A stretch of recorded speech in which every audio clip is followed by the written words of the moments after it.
karo Wonten nek imbalan seneng raosipun manah kula. Jane wonten menapa, Kakang? coba lelakon 10 tahun kang kapungkur nalika negara Kasultanan Pajang Geger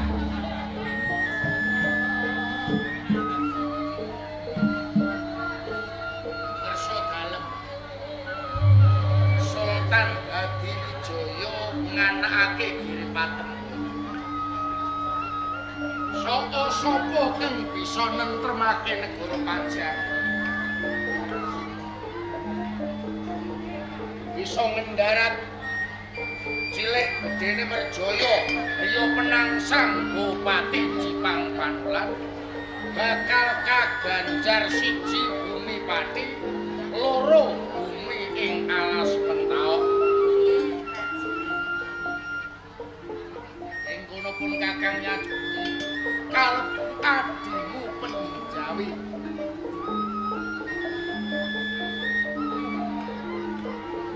Nanging emane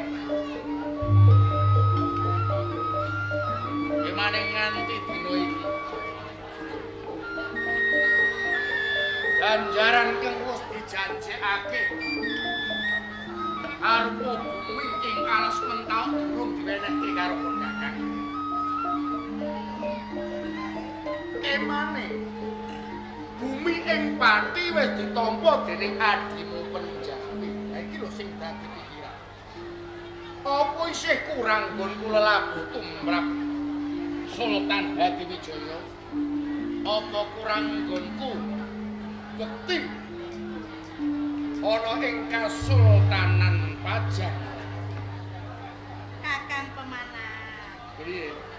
Oh, dados ingkang dados penggalianipun jenengan iku babagan alas Pentaok dereng dipun paringake karo panjenengan. Pancen kaya ngono. Kakang pemanah. Piye? Wong mereka babagan menika mbok ora satu penggali nemen-nemen. Jalaran menapa? Mereka menika sampun rezekine panjenengan. Kula kinten bumi wonten ing alas Pentaok kala wau badhe dipun paringaken dumateng panjenengan. Mila monggo kula aturi menggono kemawon. Ampun dipun penggalih nemen-nemen. Mereka mungkin wonten menapa menapanipun dumateng panjenengan. Sapa sing kelingan, sapa sing bingung. Ya. Kula sing kelangan. Pancen nek ndak pikir-pikir bener kandhane. Nggih. Kuwi ganjaran dene diparingke ya tak tampa yen ora aku ora wenang takon jalaran apa aku ngrumangsane aku wong cilik. Aku wegah ngemis ana ngersane Sultan Hadiwijaya jalaran aku ora nate janji, ora nate njaluk. Lah niku langkung prayogi. Lagi kula wau menika dipun paringaken dumateng panjenengan.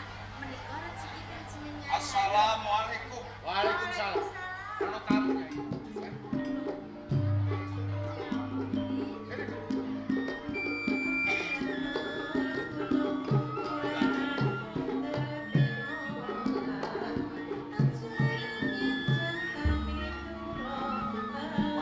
Panen gedang ya, Mbak. Saka kebun buri. Wis suruhan lho Di dirasake mengko nak enak. Jadi ini panen dhewe. Panen. Tegalan buri kan. Oh iya, timbangane bero ya tanduri gedang apa-apa kena musigakan. Iya. Gandeng iki ora dipenjawi. Wong kaya mau ana telo, tak godhoke luwih becik dhisik. Engko terus karo tak gaweke kopi. Kaya ngono ya. Iya kono. Iku menane dhisik Pas ya. kuwi teloyan karo kopi. Ah, malah enak kan Di. Ya Kakak. Ya ya. Oh, aku ngene dhewe ora apa-apa ya, Kak. Ora apa-apa. Di Penjawi. Kakang pemanahan. Kok janur gunung kelapa ireng tapase paribasane. Dengaren. Ora kaya padakan iki mau angin apa sing gawa kowe nganti teka omah kene. Aku iki kangen karo kakang pemanahan. Ra wis suwe ora tau ketemu karo Kakang Pemanan. Ra padha sehat to, Kakang? Alhamdulillah. Pancen suwe ora ketemu. Sakwise kowe keparak dening ngersane Sultan Hadiwijaya, banjur suwe ora ketemu tak kira lali karo wong tuwa. Ora kok, Kang. Ora ketang Kakang Pemanan ki dudu sedulur tunggal Kethok Kunir. Mung sedulur ana ing paguron, Ya. tunggal guru, tetep tanggep sedulurku dhewe. Kakang Pemanan, Kepiye, Di? yo sing gedhe pangapuramu, nggonku tumeka ning nggoning rompokmu, ora weneh kabar luwih dhisik. Aku sing pernah enom ora nggawa gawan-gawan malah ngentekno jamenane Kakang Pemanan. Kowe gelem dolan nang omahku wae aku seneng. Aku seneng, Di. Tenan iki. Yo. Neng dadekake kondo pitakonku. Kepiye? Nggonku tumeka ning nggone rompoke sampean iki kok sampean katon sungkut. Ora kaya adat sabene katon bungah yen ketemu sedulure. Iki jane perkarane apa? Umpama aku kondo karo kowe, nek aku lara mesti kowe ora percaya. Lara. Mergo awakku ya Bagas waras. Jur perkarane apa? Sing tenane aku lara. Sing lara dudu awakku, sing lara dudu ragaku nanging batinku. Oh, aku ngerti. Aku ngerti.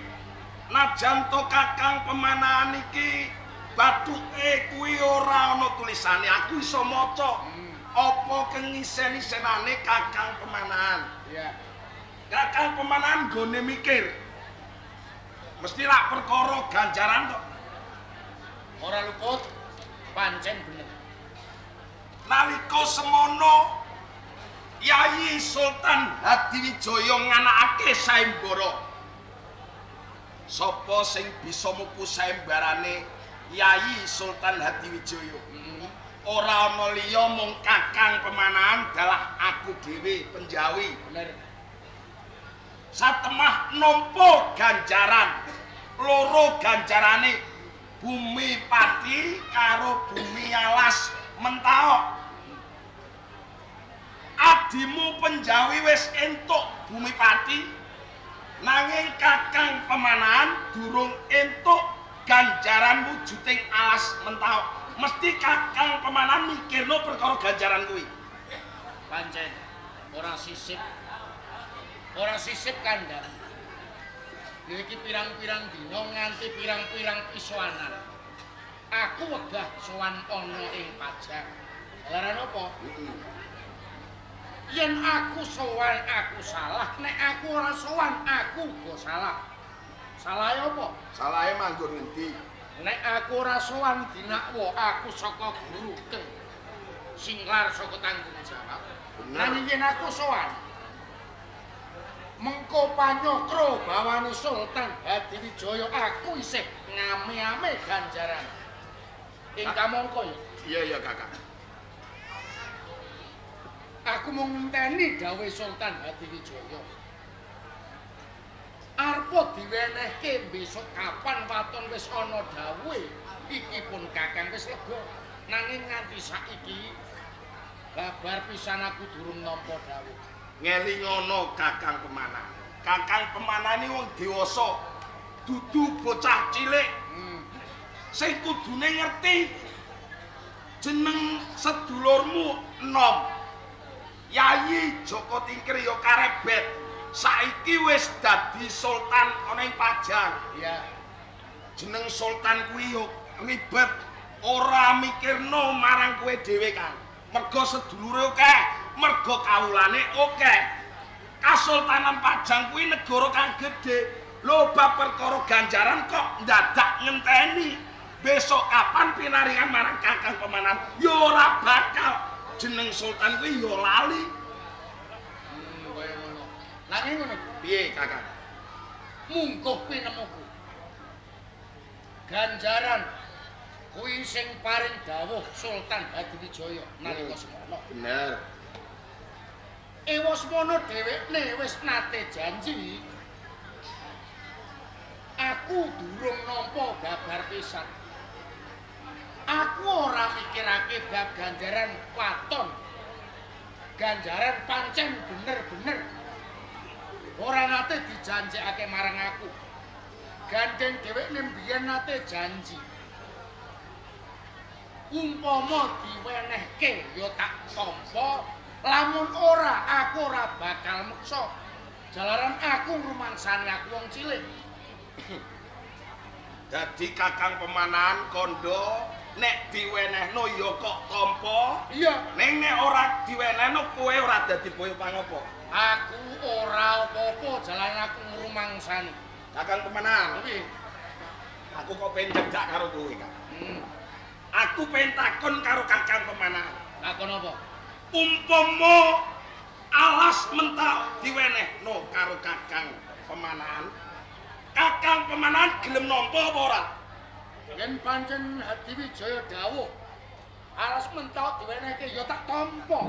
Kok tampa? Iya. Yen ngono Kakang Pemanahan munafik.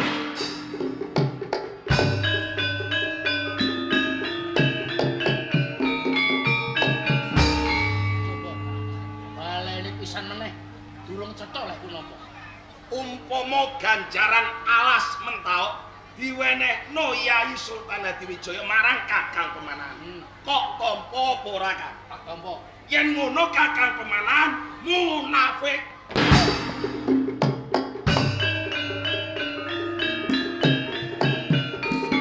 Lambemu ngucap. Aku iki wong tuwa. Aku babar pisan ora nate tumindak kenalisir saka bener. Kok gak munafik. Kakang Pemanahan, Tapi salahku apa? Umpama ana luputmu aku sing ngelingno, Kang. Aku wis entuk ganjaran. Aku tumeka ning gone ngrompokmu, aku mung pengen ngelingno dimen Kakang Pemanahan entuk ganjaran. Mung perkara aku ngarani Kakang Pemanahan munafik, aku kok kegebyok banyu. mergo dituwake pemanahan supaya ngemis-ngemis ana ing gelamane Hadiwijaya. Ning iki ora ngemis, Kang. Kowe cara gawe wis kok lakoni. Kowe njaluk opah. Lah umpama ora kok elingno. Marang sing digawe lho, kowe ora bakalan entuk opah, Kakang. Yen aku ngelingke karebet aku gelem nang Hadiwijaya. Dituwake pemanahan. Nggih, lho Kanjeng. Kanjeng wis gawe gelem atine sedulur putu. Aku Teko ing omah malah ngajak gelut karo wong tuwa. sampeyan apa? Arepane karo Aku yo wae. Aku yo wae.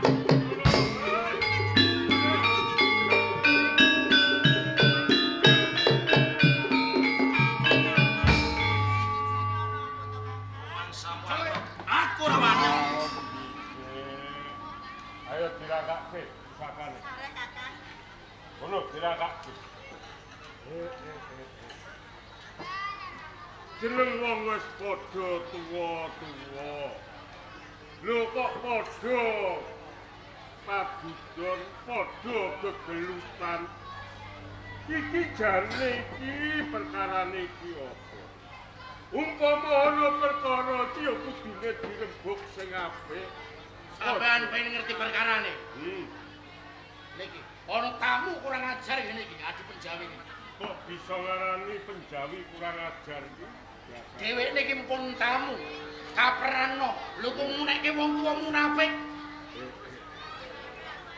Bener, penjawi. Nggih.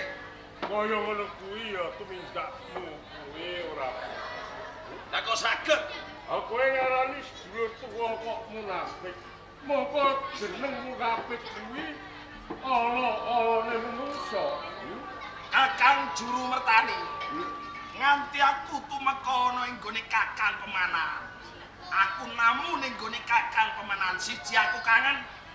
Ing angka loro aku pengen ngelingno perkara ganjaran Sultan Hadiwijaya sing nduk nalika semono sing mupu saembarane Kakang Pemanahan dalah aku penjawi dhewe. Lho aku wis pinaringan nanging Kakang Pemanahan durung pinaringan ganjaran wujuding alas mentawak. Napa salah kula yen ngelingke? Jadi karepmu iki ngelingke. Nggih, uga bakal kepengin sabiyantu kelawan sedulurmu tuwa. Lho, malah kula diguwebyur banget. Ngoten niku sing gregetan sinten? Ki, kemana? Pripun? Kowe iki ya kaya ngono. Enten napa? Adimu penjawi kuwi tumeka ning omahmu kuwi karepe iki ngelekne kelawan kowe. Mung perkara ganjaran. Kenalika semono kowe sakarone kan bisa mupu sayembaraning Sultan Hadiwijaya Nggih. bisa mateni Riya Penangsa. Lho yen penjawi iki wis nampa ganjaran ing bumi pati. Kari mung sira sing durung nampa ganjaran alas ing mental. Nggih, terus Ayo iki wajib ping sira kudu lakokke ana saling Sultan Hadiwijaya. dadi kula kon deku ngemis ana ing ngersane Hadiwijaya. Kula ora tau njaluk Hadiwijaya dhewe sing dawuh nalika semanten. Alas mentau bakal diganjarke. Wis ngono nganti sak menika dereng diganjarke. Niki sing luput kula napa Hadiwijaya? Ya, ngono ya kena. Lho kok kula diarani munafik, ora lara ati pripun? Ning jenenge Sultan. Jeneng menungso kuwi gembel lali. Mbok menawa Sultan Hadiwijaya iki merga ya jeneng Punggawa Praja pangarsa negara sing dipikirake iki ora mung perkara siji loro. Lah, Prayogane ayo sira kudu gelem sowan ana ing Kasultanan Pajang. Ayo coba ditakonke perkara bab ganjaran. Mergo kuwi wis dadi hakmu. Oh, saniki ngeten. Iya. Perkara ganjaran kula kon lakokke munggah pendopo Kasultanan Pajang. Iya. Nalika Hadiwijaya paring dawuh niku wonten seksi. Apa? Kai penjawi Hmm. sampean uga melu nyekseni. Nek kula nakokke ganjaran kula ijen ora ana sing nyekseni. Nggih menawi dipun kulungke nek boten arep pirang-pirangke kula. Iya. Akan pemanan. Piye? Enjing-enjing niki ra wancine pisuanan aku. Monggo sesarengan tak dereke sowan ngersaning Yayi Sultan Hadiwijaya. Kula sing tanggung jawab, kula sing ngomongke. Tenan? Tenan. Ora ngomongke si adimu penjawi. Semenaga ing mengkone aku uga bakal sabiyantu kelawan kowe. Yen ana kalekyaning Sultan Hadiwijaya, aku mengko sing bakal ngemutke. Saestu. Iya. Ning Ning sing tak jaluk nggih. perkara iki sing wis ya wis. Ayo sing nom kudu gelem njaluk ngapura karo sing tuwa. Jane ya ora salah aku.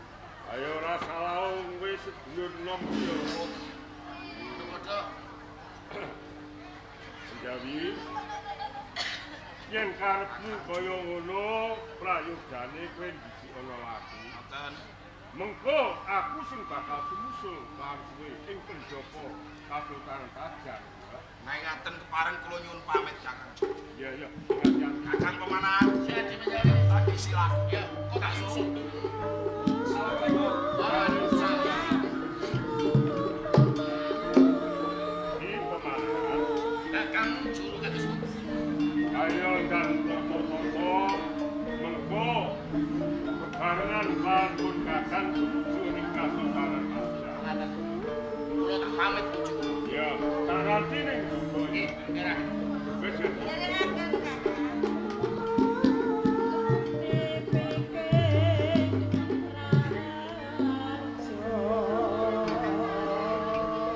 Aku kelu pamit.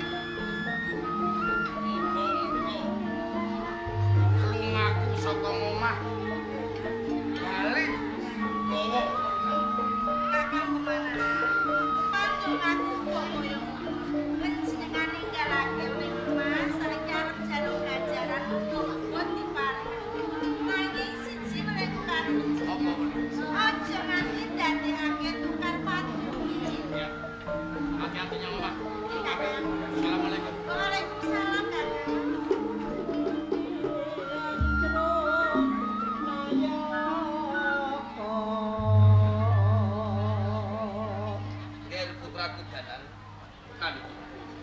Kang Sira wis nderek tinangkil ana ing Kasultanan Pajang.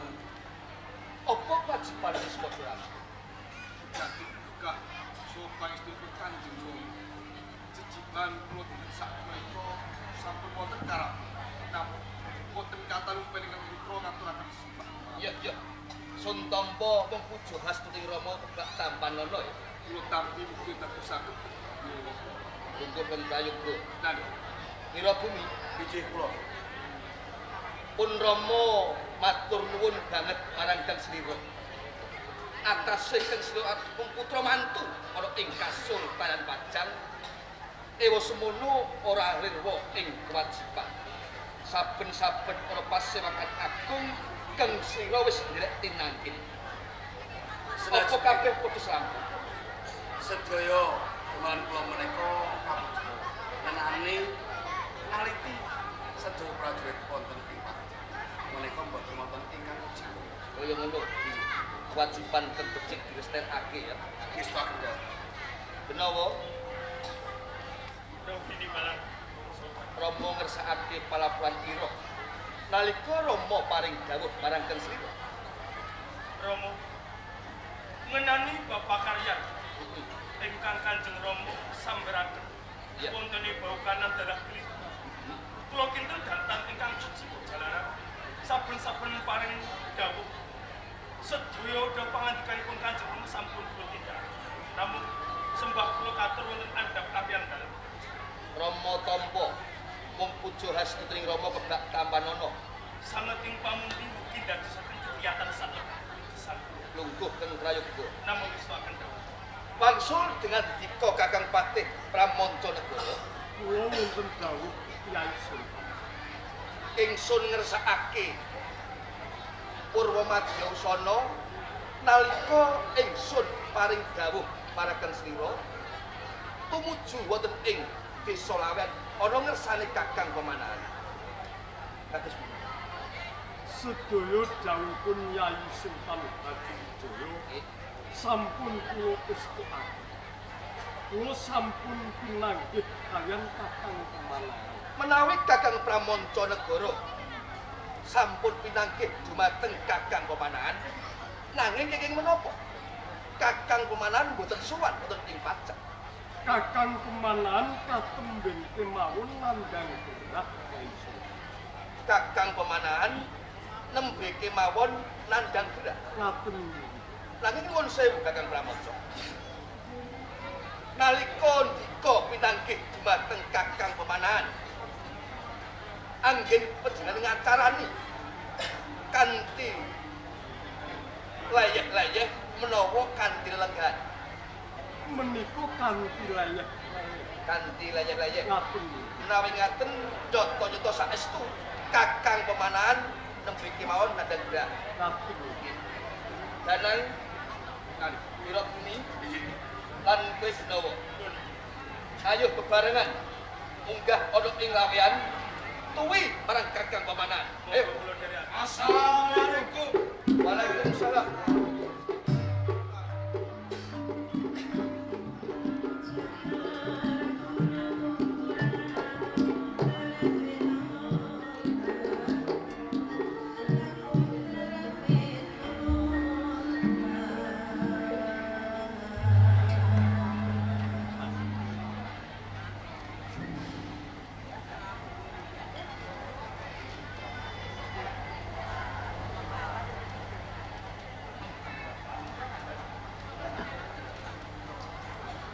Kakang Benjamin.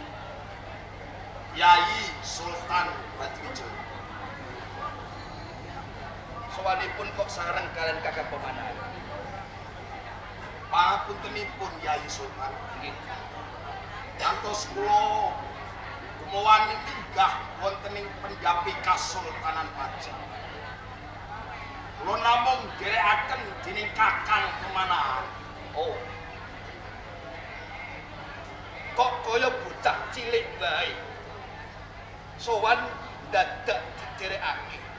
Apa yen dhewe ora wani?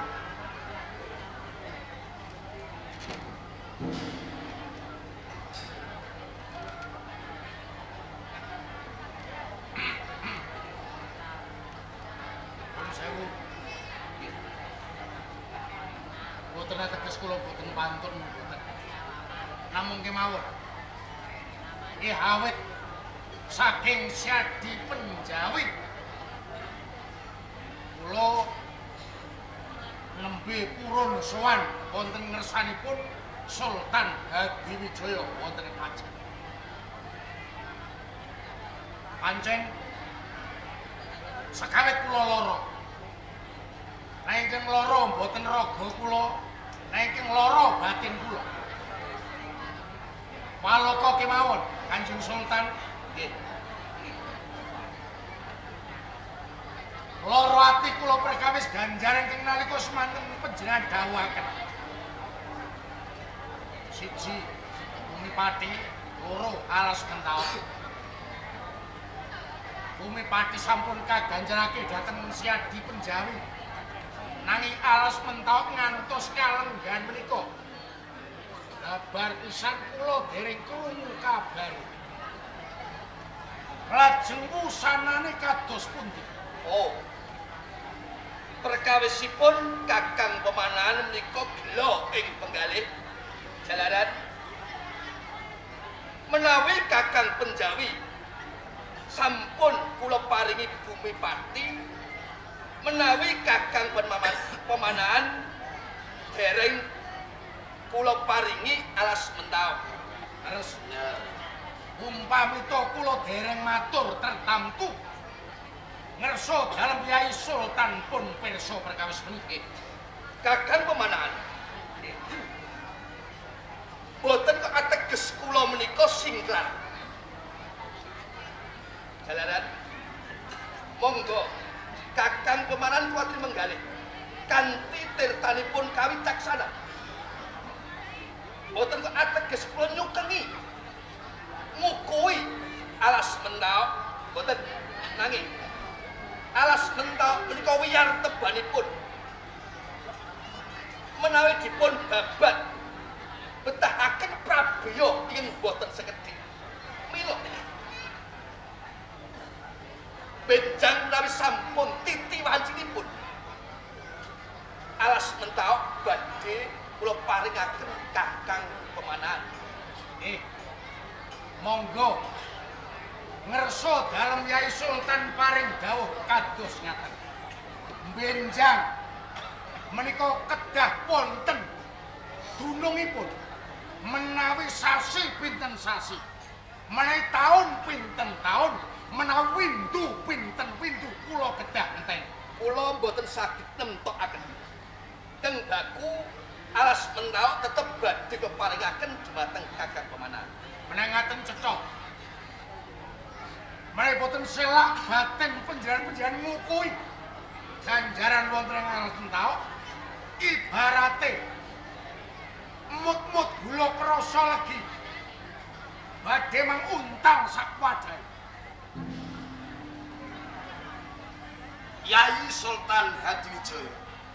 Kakang Penjawi Nalikane aku munggah ana ing pendopo, sikilku ngancek ning nggoning pendopo Kasultanan Pajang. nggih. Mangerteni si Adi Pramonco Wila Wuragil. Ning kene aku kok kangen ya. Kangen dumateng sedulur kula karebet ya Joko Tingkir. Menapa badhe kelampahan Penjawi sapet jagong dumateng abdi kula karebet nggih Joko Tingkir. Saged Menawi to cetha saged kedahipun menika tandha panguwasa dipun walaken saking raganipun. oh ngaten. Kersanipun kula boten sangga rugi anggen kula sapet jagong dumateng adi kula Joko Tingkir ya karebet. Badhe kula wujudu.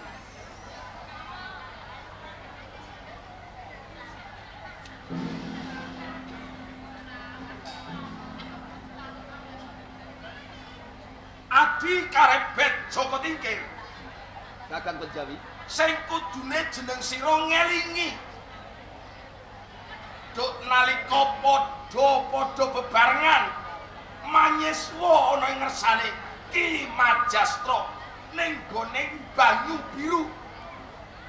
Adi Joko Tingkir, Kakang Pemanahan, Penjawi, Adi Pramonco Wilo dalah uragil. Bebasan mangan tunggal sajang, turu tunggal sak bangku. Nalika semono bebarengan, sliramu arep sowan Swita ning gone Kasultanan Demak Bintoro. Bebasan nyebrang Bengawan sengenge kanthi numpak gethek kang sinangga dening Bajul nganti ana lelagon sigra milir sang gethek sinangga Bajul. Mesti sliramu kelingan Yai, kok umpama nukulike gethek kuwi sing dadi korban dudu kowe dhewe nanging sedulurmu kabeh. Adi Pramonco, Kakang Pemanahan, Penjawi Wilo dalah uragil. Nalika semono kowe tau sumpah marang sedulurmu kabeh mukti sabaya mukti sabaya pakti. Muktine Adi karebet Joko Tingkir Pemanahan dalah Kak Yai Pramonco, Penjawi Wilo uragil ugi melu mukti. Ning apa sawise ke mukti mung perkara alas mental kok belum. Lho, Wajul.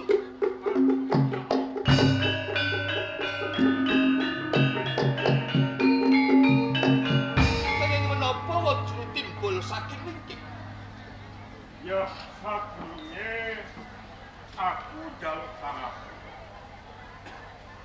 Guru Prato ana ing Kasultanan Pajang. Iki aku ora liwat dalan saka ngarep ning saka mburi.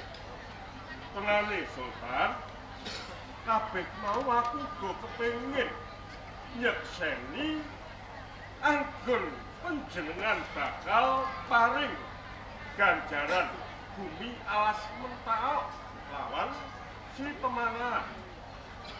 Ning wondening bareng ndak sawang kok sajak panjenengan icukeng lan omel bakal mulungake bumi alas mentao. Sultan, mbok yo kabeh iki ngelingi sapa Pemanahan, sapa Penjawi, sapa Pramonco, Wilo lan uragil. Kabeh iki sedulur senajan dudu sedulur tunggal ketok kulit. Ning sedulur sak peguron nalika sira iki padha ngangsu kaweruh ana ing banyu biru. Bab ganjaran bae kok nganti mbok owelake jane iki rugine apa lan batine apa? Mbok yo enggal diparingke ganjaran bumi alas. Panjenenganmu kudu ngelingi sapa sing bisa nentremake Kasultanan Pajang nalika semono. Nalika digegerake kelawan Adipati Liya Penangsang. Iki sing bisa mutu sayembara ora liya si Pemanahan lan Penjawi. Mongko bab ganjaran Penjawi wis nampa bumi ing pati. Kali si Pemanahan yo kene kok ora jadi ngono. Wajul. Sareng panjenengan niki kados ngendika kados ngaten. Rumaos tinar buka manah kawula. Nggih. Ning kula ngaosi dumateng Wajul Mertani. Wiwit dinten sak menika alas mentao badhe kula paringaken Kakang Pemanahan. Bakal diparingke lawan si Pemanahan. Nanging nyuwun sewu, iki sing peparing iki karebet Joko Tingkir apa Sultan Hadiwijaya ana ing Kasultanan. Wah juru mertan. Menawi kula peparing alas mentawak kanthi gelar karebet nggih Joko Tingkir. Ing manginipun badhe dipun geguyu kawula wonten ing Kasultanan Pajak.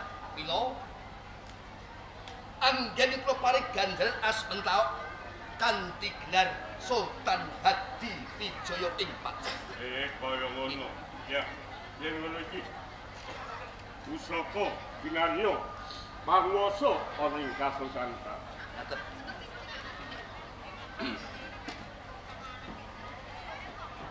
Kabeh wedrah lan kawula ing Kasultanan Pajang.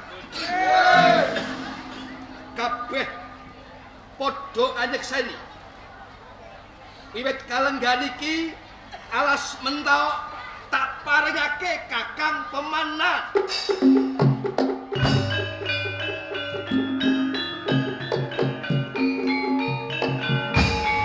Matur nuwun. Yai Sultan Hadiwijaya. Nggih. Sisan dene kula ugi badhe sumpah dhateng ngersanipun Yai Sultan Hadiwijaya sineksenan sedaya para kadang. Menawi alas mentawak kelampan kula babat, kula boten badhe ngangge gelar. Umpami kula ngantos ngangge gelar, badhe cekak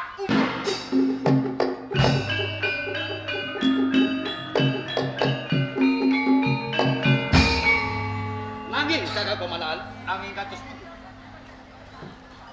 alas mentawak kula paringaken dumateng dipun. Nanging menawi babat alas mentawak boten kena ngagem kawula wonten ing Pajak.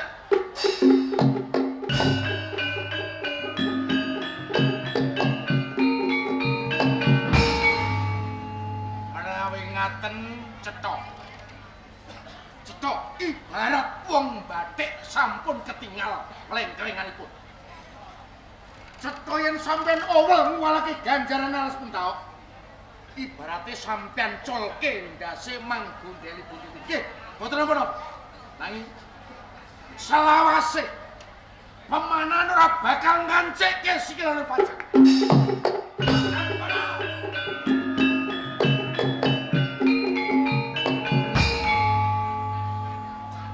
Yai Sultan Hadiwijaya, Kakang Penjawi mung perkara ganjaran wujuding alas mentawak kok nganti cengkah marang sedulurmu.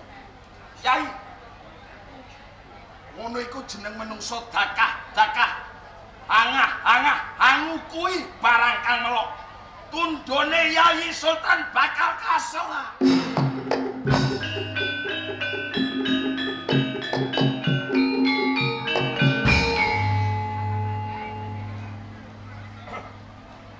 Sultan, wajuru kados pundi? jebul kok kaya ngono. Yen kaya ngono aku bisa ngudut gancing pangkon. Ibarate colke ndase gondeli buntute. Deng sira awel bakal mulungake bumi ing alas mentawak. Ya, ora dadi kaya ngopo. Nanging besok sira bakal nemoni lelakon apa?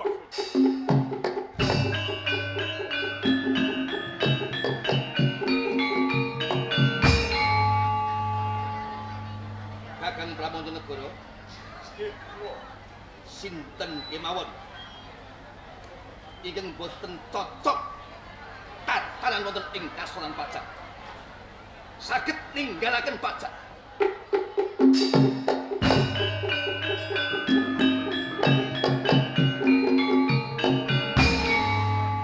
Nuwun sewu nggih Yai Sultan. Sinaosa asta panjenengan boten miting kula. Ning saking pangandika panjenengan dalem, kula niku tiyang sepuh kasonyok manah kula. Nggih. Menawi sampeyan ngendika ingkang kados mekaten. ingkang jalari menika Kakang Pemanan. Estunipun ingkang lepat menika dede Kakang Pemanan ning panjenenganan dalem piyambak. Menawi panjenengan ngemuti sumpah-sumpah punika nalika semanten kedahipun ampun tumindak ingkang kados mekaten. Mila rumaos kula angkat dados warangka ing Pajang. Bebasan kula niku urip enak, mangan enak. Ning kula niku ngrumaosi ancek-ancek dhateng kasengsaranipun kadang-kadang kula. Dina napa kula urip enak, kadang kula rekoso. Nggih mriku Kakang Pemanan. Mila saking menika kula mboten dados priyayi, mboten dados warangka ing Pajang, mboten napa-napa. Kula badhe nderek Kakang Pemanan. Assalamualaikum.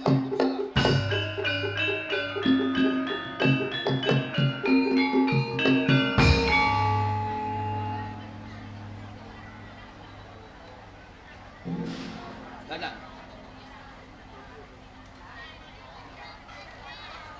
Arep nyang di Kang Slira. Bates sabyantu Bapak Pemanan. Arep sabyantu marang bapakku Pemanan. Kados pekaten. Danang. Kabeh gumantung nyang Kang Slira. Kalamun kowe abot bapakmu Pemanan, kowe besok ora bisa nempil kamukten ana ing Kasultanan Pajang. Nanging yen Kang Slira abot wong tuwa ya Rama Sultan Hadiwijaya, kowe bakal mukti wibawa ana ing Pajang. Aja ya, Ngen. Najan awrat kados pundi. Saged mboten saged kula baris sumusul sabyantu Bapak. Danang. Danang. Danang.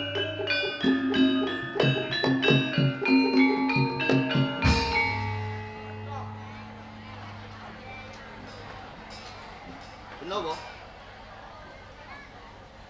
arep tindak ndi, Gus? Rama Sultan. Marang kepareng kula badhe sumusul kalian Kamas Dandang Setuju. Badhe nderek bebantu anggenipun babat arus utawi. Boten dalem sewu Rama Sultan. Cetha Benawa anggen tresna dumateng panjenengan menika boten tulus sing bagus. Piyambakipun menika sabyantu kalian Danang. Sabda parigdaning kali Sultan ki apa? Iling kowe Benawa. Kok sabyantu. Iki putra ana ing Pati. Cukup. Kang Mas Wirabumi. Kedahipun panjenengan ampun matur sora wonten ngersanipun Kanjeng Rama. Sinten panjenengan? Panjenengan wonten Kasultanan Pajang. Kula ibarat untu katutan sambel. Nglenggahi koso gumelar. Jalaran panjenengan dhawuh kalian Kang Mbok Ratu Manik. Emut panjenengan niku namung sakane Ki Ganjur Suranata. Sinten Ganjur Suranata? Namung babot Masjid Demak Bintoro rika semanten. Menawi panjenengan boten kapundhut putra mantu, tartamtu panjenengan boten mukti bawa kados mekaten. Benawa. Pancen aku putra mantu. Nanging setya bektiku kawan Rama Sultan. Ora kaya kowe. Putra sing tanpa ngajeni marang wong tuwa. Yen aku dadi kowe tak beset. Hei! Wirabumi. Perkara iki dudu perkara kaprajan. Nanging perkara iki perkara keluarga. Apa yo luput yen to aku bebantu karo Pemanan. Mergo anggone babat mesti wae ana Kakang Danang Sutawijaya. Perkara keluarga. Ngerti? Kowe bakal ngrong kawibawan ana ing Kasultanan Pajang. Yo, aja seha batinmu. Yen kowe ndek pandhawa kaya ngono kleru. Banjur karepmu apa? Nganti aku pengen bebantu karo Pemanan kok. Jero, Kanjeng Sultan, sapa wae ora dikeparengake sabyantu Pemanan, keluarga paraga ana ing Pajang. Naik beto yang kowe. Iki cocok. Yen to kowe dadi pepalangku, kepaksa tak singkir iki. Nek paham aku. Ayo.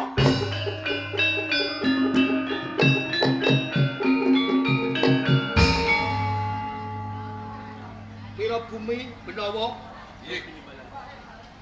iki dudu pasar. Iki dudu alun-alun. Iki pendopo agung ing Kasultanan Pajang. Kabeh padha rebutan bener. Romo Sultan. Rama nyuwun ganti banget marang Kang Slira. Kang Slira ora usah cantuk lawung. Bebantu Kakang Pemanahan anggone mbabat alas mentau. Aku percaya nggih. Yen Kang setresna banget marang Kang Mas Mudana. Romo Sultan. Pangapuntenipun ingkang agung menawi ingkang putra sampun wani mancai dawuh pangandikanipun Romo Sultan. Mila saking menika pareng mboten kepareng kula badhe bebantu kalian Kang Merjana. Assalamualaikum. Menawa